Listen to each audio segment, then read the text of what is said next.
अस्सलाम वालेकुम। उम्मीद है त सब ठीक ठाक खैर खैरियत सां हूंदा।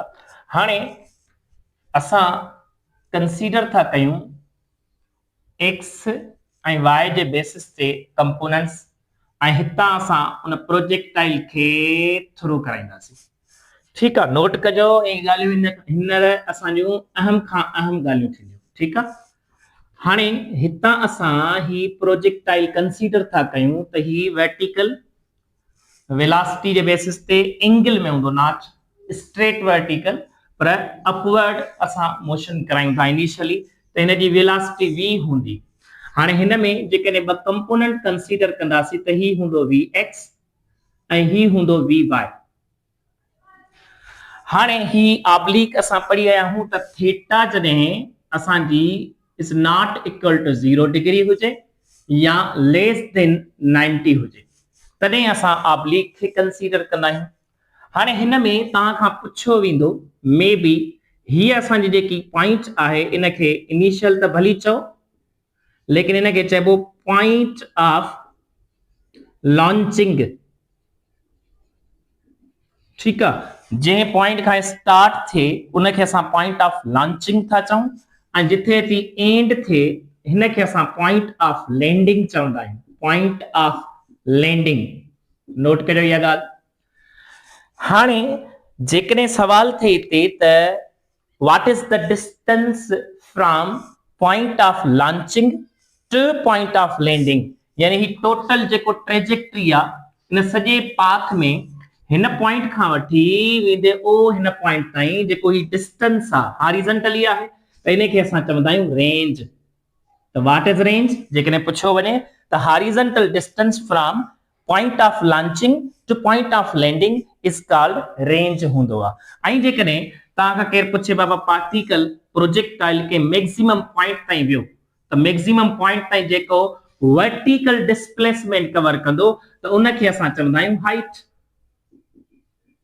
ठीकु आहे, वर्टिकल डिस्प्लेसमेंट कवर करे, ठीकु आहे, त उन बेसिस ते असां हाइट कंसीडर कंदा आहियूं। वरी इन में लाज़मी आहे चाहे रेंज कवर करे चाहे हाइट कवर करे, पर असां जेकॾहिं टोटल जर्नी खे ॾिसूं, टोटल पाथ खे ॾिसूं, टोटल ट्रेजेक्टरी खे ॾिसूं त पोइ इन में असांजो जेको टोटल डिस्टेंस आहे उहो रेंज में थो कंसीडर थिए। त पोइ इन रेंज खे कवर करण में यानी पूरे टोटल प्रोजेक्टाइल मोशन खे कवर करण में जेको टाइम लॻंदो उन टाइम खे छा चइबो, असां चवंदासीं total time of flight. Total time of flight. हाणे पहिरियां त टाइम ऑफ फ्लाइट छा हूंदो आहे त सिंपल, जॾहिं बि को प्रोजेक्टाइल एयर में पंहिंजो टाइम छा करे स्पेंड करे या उहो प्रोजेक्टाइल रिमेन थे जेतिरे टाइम ताईं इन एयर, हवा में जेसि ताईं रहे उहो प्रोजेक्टाइल जेसि ताईं हवा में जेतिरे टाइम ताईं हवा में रहे उन टाइम जो नालो टाइम ऑफ फ्लाइट चवंदासीं सिंपली। त हाणे जेकॾहिं असां टोटल था वठूं because of the point of launching खां पॉइंट ऑफ लैंडिंग ताईं जेको पाथ थींदो या जर्नी थींदी, रेंज जेकी आहे इहो टोटल टाइम असां कंसीडर कंदासीं, इन जे लाइ टोटल टाइम ऑफ फ्लाइट चवंदा आहियूं। पर जेकॾहिं असां यानी कि ग्राउंड खां कंहिं हाइट ताईं था वठूं त इहो टाइम ऑफ फ्लाइट थींदो, वरी हाइट खां कंहिं ग्राउंड ताईं वठूं तॾहिं टाइम ऑफ फ्लाइट थींदो, पर टोटल असां इनखे कंसीडर कंदासीं। त हाणे इन में खोड़ सारियूं जेके ॻाल्हियूं आहिनि उन्हनि खे कंसीडर करणो आहे। त ॾिसो, टाइम ऑफ फ्लाइट जो थोरो कॉन्सेप्ट वरितो, हाइट जो वरितो ऐं टोटल टाइम ऑफ फ्लाइट या टाइम ऑफ फ्लाइट जो वरितो। हाणे असां इन्हनि सभिनी शयुनि खे नोट कंदा हलूं कैलकुलेशन त इन मां कहिड़े कहिड़े क़िस्म जूं पॉइंट्स आहिनि, कहिड़े कहिड़े क़िस्म जा क्वेश्चन्स निकिरी सघनि था, लेकिन पहिरियां असांखे की पॉइंट जी ख़बर हुजे। त हाणे ॾिसजो, पहिरियां असां रेंज खां शुरू था कयूं। हाणे रेंज जी कैलकुलेशन कीअं थींदी, आर जी कैलकुलेशन कीअं वठंदासीं उहो असांखे करणु अचे। हाणे रेंज असांखे ख़बर आहे त पॉइंट ऑफ लॉन्चिंग खां पॉइंट ऑफ लैंडिंग ताईं जेको ही हॉरिजॉन्टल डिस्टेंस आहे इनखे रेंज चइबो। हाणे इनजो फार्मूलो छा पढ़ंदा आहियो, तव्हां सभिनी खे ख़बर हूंदी, v not square sine 2 theta upon में जी। याद रखे छॾिजो, रेंज जो फार्मूलो होगा v not square sine 2 theta upon में जी।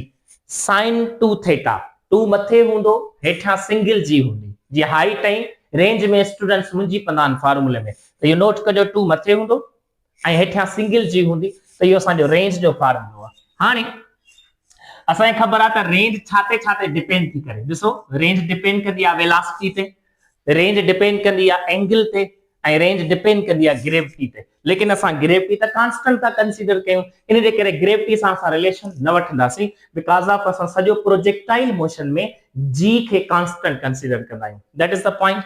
हाणे जेकॾहिं असां सिर्फ रेंज बेसिस ते वठूं, वेलासिटी खे डबल कयूं, त वेलासिटी जे डबल थियण सां रेंज ते केतिरो असर पवंदो, त चवंदासीं रेंज 4 टाइम्स थी वेंदी, बिकॉज़ वेलासिटी जो रेंज सां स्क्वायर टाइम जेको आहे उहो रिलेशन आहे। ईअं ई असां एंगल सां वठंदासीं, लेकिन इते तव्हांखे ही अचणु घुर्जे त साइन 2 थीटा कंहिंजे बराबर हूंदो आहे, 2 साइन थीटा cos थीटा जे बराबर हूंदो आहे। अगेन साइन 2 थीटा बराबर हूंदो आहे 2 साइन थीटा cos थीटा जे, या नोट कजो ॻाल्हि। हाणे असांखे इहा बि ख़बर आहे त जेकॾहिं असां रेंज चाहियूं था त मैक्सिमम कंसीडर कयूं, त पोइ हिकिड़ा थीटा कंसीडर कंदा आहियूं, उहा हूंदी आहे 45। त जॾहिं थीटा 45 कंसीडर कंदा आहियूं त रेंज असांखे छा मिलंदी आहे, मैक्सिमम मिलंदी आहे। त पोइ ही जेको फैक्टर आहे साइन 2 थीटा, यादि रखे छॾिजो ही जेको साइन 2 थीटा वा इहो असांजो थीटा 90 जे बराबर ऐं 90 साइन 90 जे बराबर थी वेंदो आहे, बिकॉज़ ऑफ त 45 खे 2 सां मल्टीप्लाई कंदो साइन 90 थी वेंदो ऐं साइन 90 1 जे बराबर, यानी मैक्सिमम वैल्यू शो कंदो। त नोट कजो ही सॼो फैक्टर वेंदो हलियो, बिकॉज़ साइन 2 थीटा 1 जे बराबर अची वेंदो मैक्सिमम। त पोइ फार्मूलो ॾिसो, रेंज मैक्सिमम जो छा थींदो, रेंज मैक्सिमम जो थींदो v नॉट स्क्वायर अपॉन में g। नोट करे छॾिजो, range maximum v not square upon में g हूंदो आहे, ऐं इते असां वेलासिटी जो स्क्वायर अपॉन में 10 भी कंसीडर करे सघूं था, बिकॉज़ g जो वैल्यू 10 आहे। त रेंज मैक्सिमम वेलासिटी जे वैल्यू जे स्क्वायर खे 10 सां डिवाइड करण सां तव्हांखे छाजी रिजल्ट मिलंदी, मैक्सिमम रेंज जी। नोट करियो इहा ॻाल्हि। हाणे असां फार्मूले ते वरी था अचूं रेंज वारे ते, त रेंज सिर्फ वठूं v नॉट स्क्वायर अपॉन में g साइन 2 थीटा। हाणे हींअर असां पढ़ी आयासीं range maximum velocity square upon में g हूंदो आहे, त ही सॼो वैल्यू मैक्सिमम रेंज जो आहे। त हीअं लिखी सघूं था रेंज मैक्सिमम इंट में साइन 2 थीटा। हाणे जेकॾहिं ॾिसो रिलेशन रेंज ऐं मैक्सिमम रेंज, माना मैक्सिमम रेंज जे विच में रिलेशन अची वियो, r is equal r maximum int में साइन 2 थीटा। इहो नोट कजो, कॾहिं कॾहिं मैक्सिमम रेंज ॾींदा एंगल ॾींदा, त उन बेसिस ते तव्हां मालूम करे सघो था horizontal range not maximum range. वरी तव्हां जेकॾहिं मैक्सिमम रेंज जो फार्मूलो वठो त इहो थी वेंदो, ॾिसो नोट कयो, हॉरिजॉन्टल रेंज अपॉन में साइन 2 थीटा। त ॾिसो मैक्सिमम रेंज जो ही भी फार्मूलो आहे v नॉट स्क्वायर अपॉन में g या v स्क्वायर अपॉन में 10, but r maximum r upon sine 2 theta थी वियो। अञा जेकॾहिं साइन 2 थीटा जी जगह ते ही वैल्यू रखंदो 2 साइन थीटा cos थीटा, त ॾिसो अञा फार्मूलो ठही वेंदो r is equal to r maximum r upon में 2 साइन थीटा cos थीटा। ही फार्मूलो असांजो मैक्सिमम रेंज जो थी वेंदो। ठीक आहे, त इहो रिलेशन ॾिसो तव्हां रेंज मैक्सिमम जे बेसिस ते ऐं रेंज हॉरिजॉन्टल जे बेसिस ते। त नोट करे छॾिजो, जॾहिं असांजी एंगल 45 हूंदी आहे तॾहिं असांजी जेकी रेंज हूंदी आहे उहा एक्चुअल छा हूंदी आहे, मैक्सिमम हूंदी आहे। छा हूंदी आहे, मैक्सिमम। अञा तव्हांखे पॉइंट्स खोड़ यानी कि ख़बर पवंदी। ॾिसो जीअं ही असां नोट करे वठिजो, ही असां ड्राइंग ॾिसो,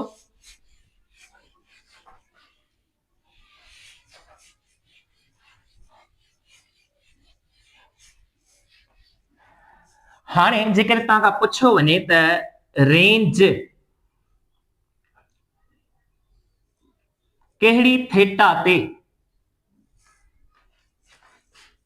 रेंज कहिड़ी थीटा ते हाफ हूंदी आहे, त नोट करे छॾिजो रेंज जेका कहिड़ी थीटा ते हूंदी आहे, थीटा 15 डिग्री ते छा हूंदी आहे, हाफ हूंदी अथव। नोट करे छॾिजो त रेंज जेकॾहिं थीटा वठो था ऐं पुछियो अथव त कहिड़ी थीटा ते हाफ हूंदी आहे, त थीटा 15 डिग्री ते हाफ हूंदी अथव। नोट करे छॾियो इहा पॉइंट। ठीकु आहे, ओके। हाणे अॻिते जेकॾहिं अवां रेंज ऐं हाइट जो रिलेशन वठो, अच्छा, इन में रेंज जो ॿियो सेंस वठो। रेंज असांजी डिफरेंट एंगल्स ते सेम, माना जेके चवंदासीं जॾहिं असां एंगल ऑफ समेट्री वठूं, एंगल ऑफ समेट्री वठंदो माना सेम एंगल, माना same range, not same angle, same range वठंदो एट डिफरेंट एंगल्स पे। नोट करे छॾिजो त एंगल समेट्री या एंगल समेट्री ऑफ रेंज वठो, same range at different angles ते। मिसाल ॻाल्हि, जेकॾहिं थीटा ॿिनि क़िस्म जूं हुजनि, हिकिड़ी हुजे 30 डिग्री ऐं ॿी हुजे 60 डिग्री, त छा इन एंगल ते या इन एंगल्स ते रेंज जो वैल्यू सेम ईंदो? हा। कीअं? त नोट करे छॾियो, जॾहिं थीटा ॿ एड कयूं, सम कयूं ऐं उन्हनि जो सम वठूं 90 अचे, ऐं थीटा 1 सपोज हुजे लेस देन 45 ऐं थीटा 2 हुजे ग्रेटर देन 45, त पोइ यादि रखे छॾियो, ॾिसो हीअ 30 आहे लेस देन 45 आहे ऐं ही 60 आहे ग्रेटर देन 45 आहे। लेकिन भली लेस देन 45 हुजे ग्रेटर देन 45 हुजे, पर ॿिन्ही जो सम छा हुजे 90 थिए, त पोइ इन केस खे या इन कंडीशन खे समझी करे चवंदासीं इते जेका रेंज ईंदी उहा असांजी छा ईंदी? सेम। हाणे एग्जांपल जे लाइ तव्हां खां पुछी था वठूं, जेकॾहिं 10 डिग्री ऐं 80 डिग्री हुजे तॾहिं बि रेंज सेम, 20 डिग्री ऐं 70 हुजे तॾहिं बि सेम, 45 ऐं 45 हुजे तॾहिं बि सेम थींदी। एक्ज़ैक्टली इहा त वैल्यू आहे। मैक्सिमम हूंदी पर सेम त हूंदी न। असां सवाल था पुछूं सेम जो, मैक्सिमम आहे या मिनिमम आहे, उनखे न आहे ॾिसणो, असांखे इहो ॾिसणो आहे त सेम कहिड़ी एंगल्स ते आहे। ठीकु आहे, त ईअं ई तव्हां डिफरेंट कंदा ईंदो त असांखे वैल्यू इहो असांजो मिली सघे थो।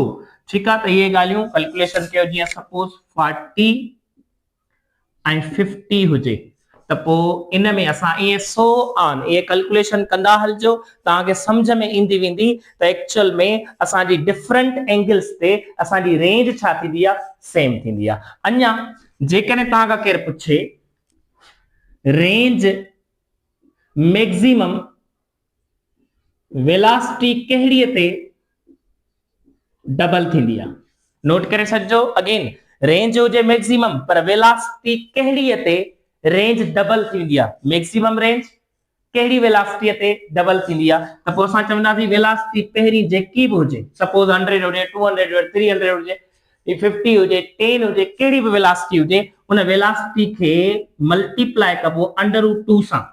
नोट करे छॾिजो त जेकॾहिं का बि वेलासिटी पहिरियां इनिशियल हूंदी ऐं तव्हां चाहियो था त मैक्सिमम रेंज डबल थी वञे, त उन वेलासिटी जे वैल्यू खे तव्हां छा कंदो? √2 सां छा कंदो?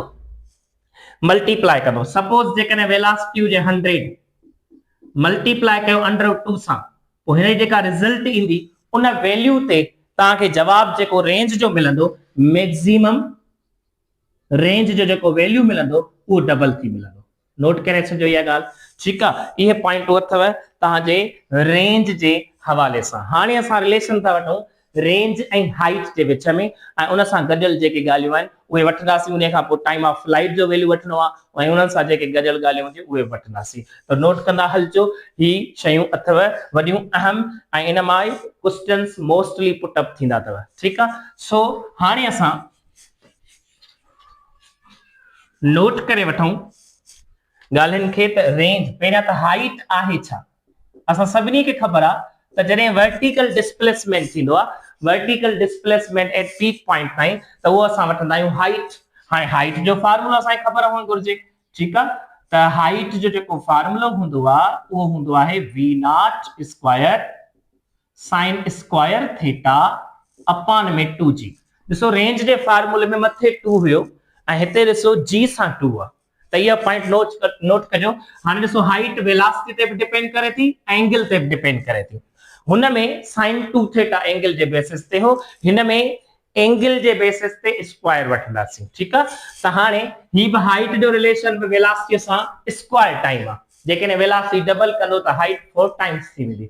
ठीकु आहे, हाणे तव्हां हिनखे ईअं कंसीडर करे सघो था v0 square height v not square sine square theta upon में 20 बिकॉज जी जो वैल्यू असां 10 करे कंसीडर था कयूं ऐं 2 सां मल्टीप्लाई कंदासीं त 20 थी वेंदो। ठीक आहे।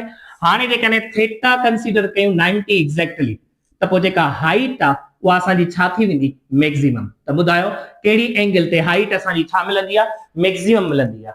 ठीक आहे। हाणे इन शइ खे थोरो नोट कंदा हलजो त रेंज ऐं हाइट जे विच में रिलेशन कहिड़ो आहे। ठीक आहे। Relation between the range and height. हाणे हिते सवाल थींदो हीअं त थीटा कहिड़ीअ ते रेंज ऐं हाइट बराबर थींदियूं आहिनि। अगेन थीटा कहिड़ी हूंदी त जंहिं एंगल ते जेका रेंज आहे ऐं हाइट आहे ॿई इक्वल थींदियूं आहिनि। त नोट करे छॾियो जेकॾहिं थीटा एग्जैक्टली पुछूं त 76 डिग्री ते। अगेन 76 डिग्री असां राउंड ऑफ करे वठंदा आहियूं। ठीक आहे। त यानी कि 75.9 समथिंग थींदो आहे पर असां राउंड ऑफ करे 76 वठंदासीं ऐं इन जो एग्जैक्टली जेकॾहिं असां वैल्यू वठूं त ही थींदो अथव 10 इनवर्स 4 जो वैल्यू। याद रखे छॾिजो थीटा 76 ते रेंज ऐं हाइट छा हूंदियूं आहिनि पाण में बराबर एग्जैक्टली ऐं 10 इनवर्स 4 जो वैल्यू वठंदो एग्जैक्टली त जवाब छा ईंदव 76 डिग्री। ठीक आहे। इन बेसिस ते असां रेंज जे ऐं हाइट जे बेसिस ते वठंदा आहियूं। अञा जेकॾहिं थीटा 45 हुजे अगेन थीटा छा हुजे एग्जैक्टली 45 हुजे त पोइ रेंज ऐं हाइट जो रिलेशन छा थींदो r is equal to 4 times of height. ठीक है। Range is equal to 4 times of height करे छॾियो r is equal to 4 times of height थींदो कॾहिं जॾहिं एंगल छा हुजे 45 पर if theta is not equal to 45 then how the relation between the range and height। त पोइ इहो नोट करे छॾियो त 45 एंगल न हुजे तॾहिं असां r सां गॾु tan theta वठंदा आहियूं। r multiply by tan theta that is equal to the 4 times of height।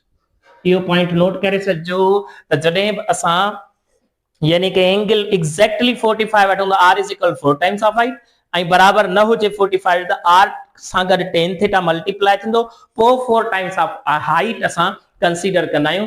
इहो आहे रेंज ऐं हाइट जे विच में रिलेशन असां कंसीडर कंदा आहियूं। त हाणे इहे पॉइंटूं अथव ही नोट करे वठो शाबाश।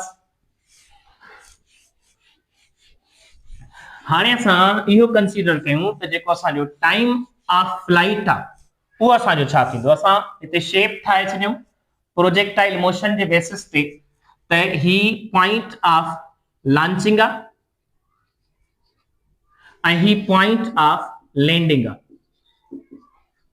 इन पॉइंट खां वठी इन पॉइंट ताईं माना पॉइंट ऑफ लॉन्चिंग खां वठी इन पॉइंट ऑफ लैंडिंग ताईं जेको टाइम लॻंदो उनखे असां टोटल टाइम ऑफ फ्लाइट चवंदासीं। हाणे जेकॾहिं टोटल टाइम ऑफ फ्लाइट वठंदा आहियूं त पोइ उहो वठंदा आहियूं 2v0 sin थीटा अपॉन में g। 2v0 sin theta upon में जी नोट करे छॾिजो छो जो माना जेकॾहिं असां सिंगल साइड वठूं माना ग्राउंड खां हाइट ताईं वठूं या हाइट खां सिर्फ यानी सिंगल साइड वठूं त पोइ उन वक़्तु जेको टाइम थींदो उहो थींदो v0 sin थीटा अपॉन जी। हाणे असांखे ख़बर आहे त जेतिरो टाइम मैक्सिमम हाइट ताईं लॻंदुसि वरी हाइट खां सिधो यानी कि ग्राउंड ताईं जेतिरो टाइम लॻंदो त टाइम खे डबल करणो पवंदो। त पोइ ही ॾिसो 2v0 sin theta upon g is equal to total time of flight। ही total time of flight जो फार्मूलो आहे ऐं सिंगल साइड आहे। जॾहिं असां यानी कि ही तॾहिं थींदो जॾहिं असां ग्राउंड टू हाइट वञूं। नोट करे छॾिजो जॾहिं असां ground to height means upward motion consider कयूं तॾहिं असांजो जेको ही टाइम जो फार्मूलो थींदो v0 sin थीटा अपॉन जी। पर जेकॾहिं असां कंसीडर कयूं त हाइट टू ग्राउंड अचे त पोइ हाइट टू ग्राउंड अचे त पोइ छा थींदो। त हाणे हिते हाइट कंपेयर थींदी जेकॾहिं असां वेलासिटी सां कंसीडर न कयूं था वेलासिटी सां कंसीडर नथा कयूं त पोइ उन बेसिस ते हाइट सां कंपेयर करण जे लाइ असांजो टाइम थींदो अथव √2h अपॉन जी। नोट करे छॾिजो त जॾहिं हाइट टू ग्राउंड अचे यानी डाउनवर्ड मोशन वठूं ऐं हाइट सां कंपेयर कयूं टाइम खे यानी हाइट गिवन हुजे त उन बेसिस ते असां जेको टाइम ऑफ फ्लाइट थींदो आ वो √2h अपान g हूंदो आ, या असां हीअं बि लिखी सघूं था h अपान में 5। छो जो 2 हिते आ ऐं हिते 10 थींदो g जो वैल्यू, 2 ऐं 10 डिवाइड थींदा पाण में, त हेठि वञी 2 जो टेबल 10 ते 5 टाइम्स लॻंदो त h अपान 5 थींदो, √h अपान 5। इन फार्मूले सां असां टाइम ऑफ फ्लाइट मालूम करे सघूं था। त इहो हिकिड़ो कॉन्सेप्ट आहे टाइम ऑफ फ्लाइट या टोटल टाइम ऑफ फ्लाइट जो। त हाणे असां वठंदासीं हाइट ऐं टाइम ऑफ फ्लाइट जे विच में रिलेशन। त ॾिसो असां जेकॾहिं हाइट ऐं टाइम ऑफ फ्लाइट जे विच में वठंदासीं त gt स्क्वायर अपान में 8 वठंदा आहियूं रिलेशन कंहिंजे विच में, हाइट ऐं टाइम ऑफ फ्लाइट जे विच में। अञा हिनखे जेकॾहिं शॉर्ट कयो त ही 10 अपान में 8 t स्क्वायर वठंदा आहियूं। अञा जेकॾहिं हिनखे शॉर्ट कयो त 5 अपान 4 t स्क्वायर वठंदा आहियूं। अञा जेकॾहिं हिनखे शॉर्ट करे लिखो त 1.25 इंट में t स्क्वायर वठंदा आहियूं। त ही असांजो रिलेशन हूंदो अथव टाइम ऑफ फ्लाइट ऐं हाइट जे विच में। नोट करे छॾियो, टाइम ऑफ फ्लाइट ऐं हाइट जे विच में जेको रिलेशन हूंदो आहे ही असां कंसीडर कंदा आहियूं। मोस्टली ही फार्मूलो नोट कजो, ही बि ईंदो अथव, या असां ही बि कंसीडर करे सघूं था ही शॉर्टकट में, जॾहिं टाइम मिलियल हुजे ऐं हाइट पुछियो वञे, टाइम मिलियल हुजे ऐं हाइट पुछियो वञे, टोटल टाइम यादि रखे छॾियो, ही टोटल टाइम ऑफ फ्लाइट जो कॉन्सेप्ट अथव। ठीकु आहे, यादि रखे छॾियो त ही टाइम ऑफ फ्लाइट जो कॉन्सेप्ट अथव। ठीकु आहे, त ही टाइम ऑफ फ्लाइट जो कॉन्सेप्ट अथव। इन बेसिस ते असां इहे ॻाल्हियूं कंसीडर कंदा आहियूं। हाणे असां कुझु ॻाल्हियूं ॿियूं बि आहिनि जेके सम्झणो पवंदो। हाणे इते ई ॾिसजो, हिन शेप पे था वठूं, शेप खे कंसीडर कजो। ॾिसो बाबू, मां तव्हांखे पहिरियां ॿुधाए चुको आहियां त velocity at the peak point ते कहिड़ी ज़ीरो थींदी, जेकॾहिं vy असांजी जेका फाइनल आहे ग्राउंड खां मथे वेंदासीं, यानी कि vy असांजी छा थी वेंदी, ज़ीरो थी वेंदी। But vx is not equal to zero. Note करे छॾिजो, vy is equal to zero but vx is not equal to zero. पोइ मां चई सघां थो vy is not equal to the vx, माना ॿई पाण में बराबर न आहे। इहा पॉइंट नोट करे छॾिजो। हाणे जेकॾहिं तव्हां खां इहो सवाल थिए असांजी जेका वेलोसिटी आहे उहा कहिड़ियुनि पॉइंट्स ते मैक्सिमम हूंदी आहे ऐं कहिड़ी पॉइंट ते ज़ीरो हूंदी आहे, वर्टिकल वारी। कहिड़ी, वर्टिकल वारी। त जेकॾहिं तव्हां खां पुछियो वञे त वर्टिकल वेलोसिटी मैक्सिमम कहिड़ी पॉइंट ते थींदी, त नोट करे छॾियो, पॉइंट ऑफ लॉन्चिंग ते मैक्सिमम थींदी अथव। Point of launching and point of landing ते हमेशा वेलोसिटी जेका वर्टिकल वारी आहे उहा मैक्सिमम थींदी अथव। त वेलोसिटी जेका vy आहे उहा असांजी छा थींदी आहे, मैक्सिमम। छा थींदी, maximum at point of landing या लॉन्चिंग, लॉन्चिंग एंड लैंडिंग। इन्हनि ॿिन्ही पॉइंट्स जे विच में असांजी जेका वेलोसिटी थींदी अथव उहा मैक्सिमम थींदी आहे। ऐं वेलोसिटी ज़ीरो वर्टिकल वारी एट द पीक पॉइंट ते असां चई सघूं था थी सघे थी ऐं थींदी बि आहे। त इहे पॉइंट्स अथव, नोट करे छॾियो। अञा हिकिड़ी ॿी पॉइंट जेका तव्हांखे अचणु घुर्जे ऐं उहा छा आहे, नोट कजो। इहे कहिड़ियूं ॻाल्हियूं आहिनि, जेकॾहिं प्रोजेक्टाइल मोशन में जेको असां मोस्टली ऑब्लिक कंसीडर कंदा आहियूं, उन वक़्तु जेकॾहिं एयर रेजिस्टेंस चयो वञे त प्रेजेंस आहे, माना हवा जी मौजूदगी कंसीडर कई वञे, एयर फ्रिक्शन या एयर रेजिस्टेंस, त पोइ उन वक़्तु रेंज ऐं हाइट ते कहिड़ो असर पवंदो, रेंज ऐं हाइट ते कहिड़ो असर पवंदो। त यादि रखे छॾिजो, हवा जे मौजूदगीअ में रेंज ऐं हाइट रिड्यूस या डिक्रीज थींदी अथव। नोट करे छॾियो इहे ॻाल्हियूं। त जॾहिं बि असां एयर रेजिस्टेंस खे प्रेजेंस सम्झूं, कंसीडर कयूं त हवा लॻी रही आहे, त पोइ रेंज ऐं हाइट घटि थींदियूं आहिनि। ठीकु, ऐं पोइ टोटल टाइम ऑफ फ्लाइट या टाइम ऑफ फ्लाइट छा थींदो, त नोट करे छॾियो, टाइम ऑफ फ्लाइट इंक्रीज थींदो आहे। छा थींदो आहे, इंक्रीज। या पॉइंट नोट कजो त जेको असांजो टाइम ऑफ फ्लाइट आहे वो इंक्रीज थींदो हवा जी मौजूदगी में, रेंज ऐं हाइट छा थींदियूं आहिनि रिड्यूस थींदियूं आहिनि। त इहे कुझु पॉइंटूं अथव, इहे तव्हांखे अचणु घुरिजनि। अञा हिकिड़ी आख़िरी जेको हिन जो प्रोजेक्टाइल मोशन जो एप्लीकेशन हूंदो आहे उहो नोट करे छॾिजो, ऐं उहो एप्लीकेशन असां कंसीडर था कयूं त उहो छा हूंदो आहे। त ॾिसो बाबू,